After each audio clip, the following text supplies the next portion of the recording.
I grew up in Millbrook, a suburb about 40 minutes outside the city. It was the kind of place where nothing really happened. Tree-lined streets, families who'd lived there for generations, the usual small-town rhythm. When I was 15, my parents went through a rough patch. My dad moved into an apartment closer to work, and my mom and I stayed in the house. Money got tight. Like, noticeably tight. One night in October, I was walking home from a friend's place around 11. I'd taken the long way, cutting through the older part of town near the industrial district where nobody really went. That's when I noticed it. A grocery store I'd never seen before, right on Archer Street. The lights were on inside, fluorescent and bright, almost aggressive compared to the dark storefronts around it. The sign just said Archer Market in plain white lettering. I remember thinking it was weird because I knew this street. I'd walked it dozens of times. There was nothing here before, but I was tired and didn't think much of it. I kept walking. The next day I mentioned it to my mom. She looked at me like I'd said something in another language. She'd lived in this town for 20 years. She drove down Archer Street regularly. She said there was no grocery store there. I insisted. We actually drove down that afternoon and I pointed to the exact spot. Nothing. Just an empty lot with weeds and a chain-link fence. I remember feeling stupid, wondering if I'd misremembered the street. 2 weeks later, my mom asked me to pick up groceries. She handed me a list and some cash. This was unusual. She normally did the shopping herself. I asked her why, and she said she wasn't feeling well, didn't want to drive. I took the money and went out. It was around 10 at night. I was walking the same route home from my friend's place again when I saw the lights. The store was there. Archer Market. Open daily. I checked my phone. 10:47 p.m. I remember being confused about the timing, but also relieved. I'd get the groceries, head home. Maybe my mom would feel better and things would be less tense around the house. I went inside. The store was exactly what you'd expect. Aisles of canned goods, a produce section, fluorescent lights humming overhead. It was completely empty of customers. No other people inside at all. There was a man behind the counter, older, maybe 60s, with gray hair. He was reading a newspaper and didn't look up when I came in. I grabbed a cart and started looking for the items on my mom's list. Everything was normal. The prices seemed reasonable. The products were recognizable brands. But there was something off about the store itself. The layout didn't quite make sense. The aisles weren't quite straight. They seemed to angle slightly in ways that made it hard to judge distances. I'd walk down what I thought was a short aisle, and it would take much longer than expected. The lighting was very even and very bright, with no shadows, which made it almost impossible to judge depth. I found most of what I needed. I was looking for cinnamon. My mom wanted cinnamon, and I couldn't find it anywhere. I went back and forth through the baking aisle 3 times. It wasn't there. I decided to ask the man at the counter. I went up front with my cart. The man looked up from his newspaper. He was still reading it, I realized. The same page. He looked at me with a completely neutral expression. I asked him where the cinnamon was. He didn't answer. He just stared at me for a few seconds, then pointed behind me, pointed deep into the store, toward the back. I thanked him. He didn't acknowledge that, and went back to look. There was a back section I hadn't noticed before. Or maybe I hadn't forgotten. The aisles were even more confusing back there. The lights seemed dimmer, though that doesn't make sense given how bright the rest of the store was. I found cinnamon on a shelf. It was the right brand, the right size. I grabbed it. When I got back to the front, I had maybe 6 or 7 items. The man rang them up without speaking. The total came to $31.47. I had $40. When I handed him the money, he gave me change. $9.53. I remember calculating it in my head as he counted it out, and the math was wrong. It should have been $8.53. He gave me $9.53. I didn't say anything. I was 15 and awkward and didn't want to correct an adult. I just took the money in the bags and left. Outside, Archer Street was dark and quiet. No cars. No people. I walked home and gave my mom the groceries and the change. She asked me where I went. I told her Archer Market. She gave me that same confused look, but she took the groceries and didn't ask again. I didn't think about the store much after that. Life moved on. My parents eventually worked things out. We fell back into normal routines, but I kept noticing small things. Once or twice a week, I'd remember the store and think about looking for it again. I never did. I actually went out of my way to avoid that street. Last year when I was home from college, I was talking to my mom about old memories, and I brought it up. I asked her if she ever found out about that grocery store on Archer Street. She looked at me for a long moment, and then she asked me a question. She asked me if I still had the change from that night. I didn't. I'd spent it years ago. She seemed almost relieved by that answer. Then she told me something. A month after I went to that store, she decided to go herself. She wanted to see it, she said. She drove down Archer Street on a Saturday afternoon. It was empty. Just an empty lot. She went back 3 more times. Always empty. She mentioned it to her friend Carol, who lived in the neighborhood, and Carol asked her what she was talking about. Carol had lived on Archer Street for 15 years and said there had never been a grocery store there. My mom asked me if I remembered exactly what day I went. I didn't. I told her it was early to mid-October, around 11 at night. She went quiet. And then she told me that Carol's son had gone missing in mid-October 1999, 20 years before I was born. He was 15 years old. He'd been walking home from a friend's house late at night. He was never found. I didn't know how to respond to that. I still don't, really. I've never gone back to Millbrook. I live in the city now. And I've never spent that $9.53 by some weird logic that I can't quite explain to myself. It's still in a drawer in my apartment.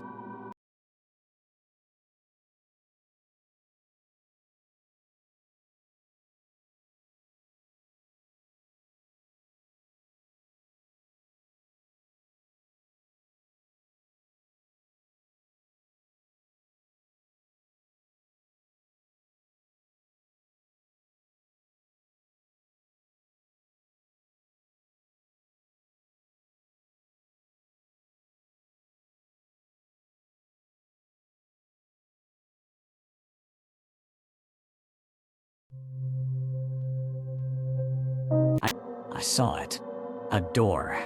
Metal frame. Painted institutional gray. It was positioned between 2 concrete support columns, right where I would have sworn there was just wall before. I remember stopping there for a good 30 seconds, just staring at it. I'd been in that basement at least 5 times. I'm not someone who misses details like that. I went back upstairs and sat in my kitchen trying to remember. Had it always been there? The more I thought about it, the less certain I became.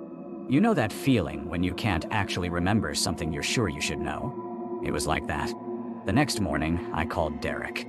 I asked him casually, "Hey, what's behind that door in the basement? The gray one?" There was a pause. Long enough that I noticed it. "Which door?" he said. "The metal one. Between the support columns." "There's no door down there," he said. And he said it in a way that made me think he wasn't lying. He sounded confused that I'd even ask. I didn't push it. I went back down to look. The door was still there. Over the next few days, I started going down more often. Not because I wanted to, because I felt like I needed to figure out what was happening. The door never moved. It never disappeared. But nothing about it felt right. The frame didn't line up perfectly with the wall. The paint was a slightly different shade than the surrounding concrete. And there were no hinges on the side facing me. None at all. On the 5th day, I actually went down and felt around the edges of the frame to see if I could figure out how it opened. The metal was cold, colder than I would have expected for an indoor basement. And when I pressed my palm against the door itself, I could feel something. Not vibration exactly, more like the door was resisting me. Like pressing your hand against a balloon from the inside. That's when I heard Derek's voice from upstairs call him down. Don't do that. He was standing at the top of the basement stairs. I hadn't heard him come in. His expression wasn't angry or frightened. He just looked tired. "I wasn't doing anything," I said. "Don't touch that door," he said. "Don't open it. Don't try to figure out what's on the other side. Just leave it alone." "What is it?" I asked. "I don't know," he said. "It wasn't there when I rented this place to the previous tenant. It appeared in their 2nd month. I found them trying to open it. I told them what I'm telling you. They moved out 2 weeks later." "How many people has this happened to?" I asked. "You're the 3rd tenant I've had in 5 years, he said. "Both of the others left. One gave notice and moved out normally. The other broke their lease and left in the middle of the night." I was quiet for a moment. "I'm not leaving," I said. "I'm not scared of a door." Derek nodded slowly like he'd heard that before. "Okay," he said. "But if you change your mind, I'll let you out of the lease. No penalty." He left. And I did change my mind, but not right away. I lasted another 2 weeks. The door didn't do anything threatening. It didn't open by itself. There were no noises coming from behind it. It just existed. But the thing about living with something that doesn't belong is that the not knowing wears at you. Every time I went downstairs, and I had to go downstairs because my washer and dryer were down there, I felt like I was choosing to be in the same room with something wrong. And it started to affect the apartment itself. I can't explain it exactly. It's not like things happened. It's more like the space began to feel conscious. Like the apartment was aware I was there. I'd be in the kitchen and feel like I should check the basement door. I'd be trying to sleep and think about it. Nothing overt. Nothing supernatural in an obvious way. Just a constant, low-level wrongness. On day 14, I called Derek and told him I wanted out. He sent me the lease termination form. No questions asked. I moved out 3 days later. I ran into him during my final walkthrough. He was checking the apartment over, making sure I hadn't damaged anything. "The door's gone," he said. I went to the basement to look. He was right. There was just concrete wall where the gray door had been. No frame, no outline, no trace of it ever existing. What was it? I asked him. "I don't know," he said again. "But it always leaves when the tenant does. I've talked to the previous owners. They said the same thing. Doors appearing and disappearing. Never the same door twice, always in a different location." "What happens if someone opens it?" I asked. "I don't know," Derek said. "The people who lived here before me tried to find out. They wanted to see what was on the other side. And that building doesn't exist anymore," he said. "It was condemned in 1987. The city demolished it in 1989. I never found out what he meant by that exactly. I never went back to ask. But I think about that door sometimes. I think about it specifically when I'm tired, that weird hour of the night when your mind isn't quite working right. And I wonder what would have happened if I just opened it. What would I have found on the other side?"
I work in commercial real estate, or I used to.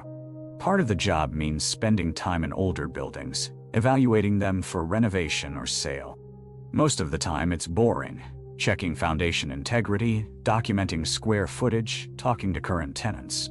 But there was this one building in downtown that I still think about almost every week. It was a 12-story office building from the 1970s style. Nothing special architecturally, but the owner was considering converting it to apartments, and my firm was handling the assessment. I'd been there maybe 4 times before the thing happened. The building was maybe 30% occupied, mostly small accounting firms and a tax preparation office. Pretty standard stuff. The day I'm talking about was a Thursday. I was alone in the building except for maybe 2 or 3 people upstairs. I needed to check the basement level for any water damage or structural issues. The owner had mentioned the foundation was solid, but I wanted to verify that myself. So I took the main elevator down from the ground floor. Now, here's the thing, and I didn't think much of it at the time, but when I got in the elevator, there were only 2 buttons below the lobby level. One marked bone for basement 1. One marked B2 for basement 2. I'd been in this building before. I knew there was only one basement. I had seen the architectural plans. One basement level. I pressed bone. The elevator went down. Normal elevator sounds. Nothing weird. It took maybe 15 seconds and the doors opened. The basement looked fine. Concrete floor, some old storage boxes, the boiler room off to the right, water heater, electrical panel. I spent maybe 20 minutes down there, took some photos, checked for moisture. Everything seemed normal. Dry. No obvious damage. When I got back to the elevator, I pressed the button for the ground floor to go back up. The doors closed. But instead of going up, the elevator went down again.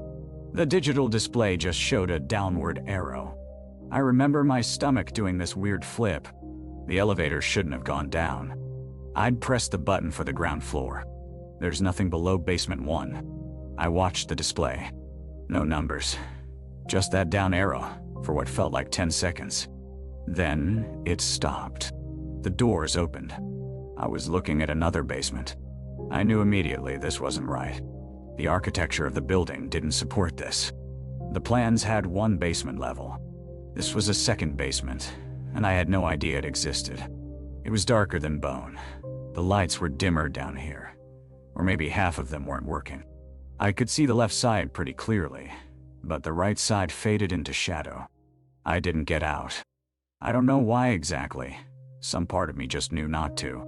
I pressed the ground floor button again, and the doors closed. This time the elevator went up, and when it opened, I was back in the lobby. The display showed L for lobby. My hands were shaking.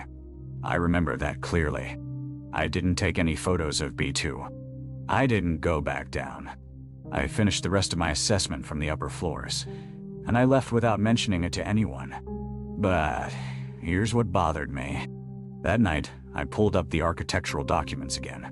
The ones the owner had provided. 12 floors. One basement. No mention of anything below that. So I called the building management company. I asked if there was a second basement level. The guy on the phone got really quiet. He said, "We don't go down there." I asked what he meant. He said, "If the elevator takes you there, don't get out. Just press the button to go back up." Then he hung up. I never called back. I told my firm that we couldn't take the job. I didn't give them a real reason. Just that there were structural concerns I couldn't verify. They weren't happy, but they accepted it. I drove past that building about a year later, just out of curiosity. There was scaffolding up. They were renovating it. I wondered if anyone working down there had found that second basement. I wondered if they knew not to get out. I still don't know what that space was. I've never been back. But every time I get in an elevator now, I count the buttons. I make sure the floors match what I expect. And if they don't, I don't press anything. I just wait for the doors to open, and I get out as fast as I can. A noise had come from below, somewhere further down in the stairwell, or maybe from the building itself. It wasn't alarming exactly, but it was wrong. Buildings make noise. They settle, pipes move. But this had a deliberate quality to it, like something adjusting. I kept going down to the third floor, finished checking that level, and headed back up. The stairwell was fine. No water damage, no obvious problems. By the time I got back to the fourth floor, it was around 10:30. I had maybe 20 more minutes of work. I decided to check the far corner of the space, the section near what used to be the supply room. And that's when I noticed it. There was a door. I'm not being hyperbolic or trying to build drama here. There was genuinely a door in the northeast corner of the fourth floor that I had not seen 40 minutes earlier. I'm certain of this. I'd walked past that wall twice already. It was a wood frame door, darker than the walls around it, and it was closed. My immediate thought was that I'd somehow missed it, that I wasn't paying attention the first time. So I walked over and looked at it properly. It was definitely real. Solid wood, old brass knob. The kind of door you'd find in a 1920s building. But here's what bothered me. The wall around it showed no sign of recent disturbance. No fresh plaster, no paint variation, no dust pattern suggesting it had been covered and recently uncovered. It looked like it had always been there. I checked my photos from 20 minutes prior. I had taken a picture of that exact corner of the room. The door was not in the photo. I didn't touch it. I know how this sounds, and I want to explain why I didn't open it. I wasn't scared exactly, but I was aware that something wasn't fitting together correctly. The door shouldn't exist. Not because I'm good at my job, but because it physically couldn't have appeared there in 40 minutes without leaving evidence of how it got there. I took another photo of the door, from the same angle as my first photo of that corner. Then I packed up my equipment and left the building. I didn't walk past the door again to check if it was still there. I just left. When I got to my car, I compared the photos on my phone. The first photo, clear, no door. The second photo, the door is unmistakably there, looking like it's been in that corner forever. I called the building owner that afternoon and told him I needed to reschedule the rest of the assessment. I made an excuse about equipment issues. He seemed irritated but agreed. I did go back 3 days later with a different attitude, more prepared, I guess.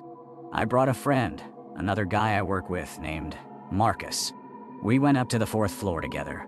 The door was still there, in the exact same place. We both saw it. Marcus asked me what it was. I told him I didn't know. He asked if I wanted to open it. I said no. We didn't discuss it much after that. He took his own photos to prove to himself it was real, and then we left. I never completed that assessment. I told the owner the building had too many structural issues for renovation to make financial sense. He eventually sold it to a development company. I don't know what they did with it. What I do know is that I check my surroundings much more carefully now. I take photos at the beginning and end of every walkthrough, and I never, ever go into a building alone anymore. The thing that stays with me is this. That door fits so perfectly into the environment. It didn't look new or out of place. It looked exactly like it belonged there, like it had always been there. And the only reason I knew it hadn't was because I had proof that it wasn't. That's the part that bothers me most. Not that something impossible happened, but that I only knew it was impossible because I'd been paying attention that one single time. How many other things are in places where they shouldn't be? How many impossible things are we just not noticing?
I started again, this time counting each floor aloud.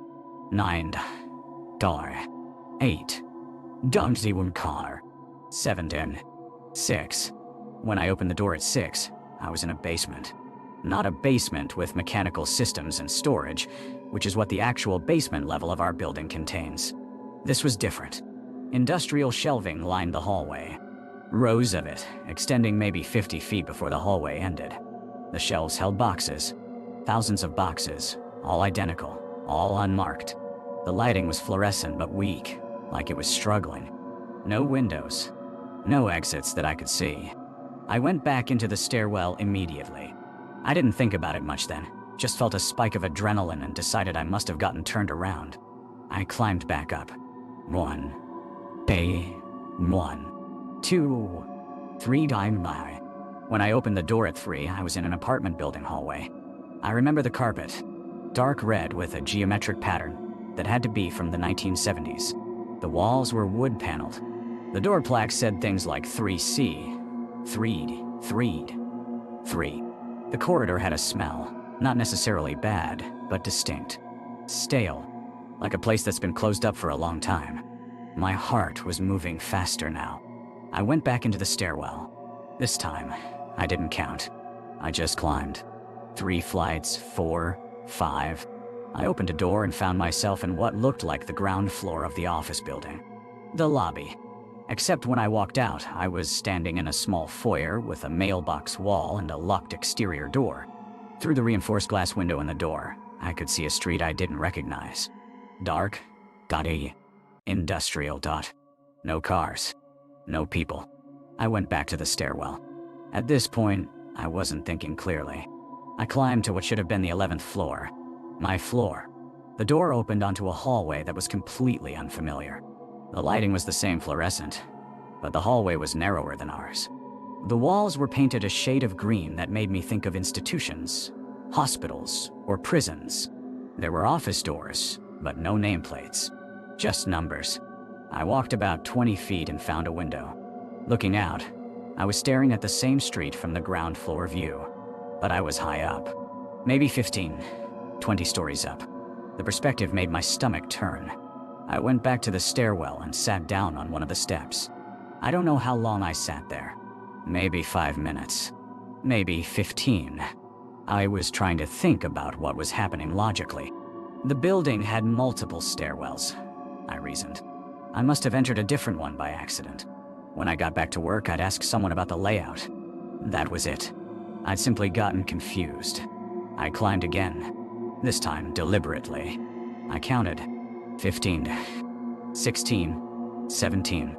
At 17, I opened the door and saw my office. The door to my department. My co-workers at their desks through the glass partition. Everything exactly as it should be. I walked directly to my supervisor and asked if I could leave early. I told him I wasn't feeling well. He asked if I needed to see a doctor. I said no, just needed to go home. He approved it. I took the elevator down. I didn't touch the stairwell, and I left. I didn't come back the next day. I called in sick. The day after that, I quit. I told him it was a personal matter. I didn't try to explain what happened because I couldn't. I still can't, not in a way that makes sense. What I do know is this. I've driven past the Meridian building since then. It's a normal building. 23 stories. Nothing unusual.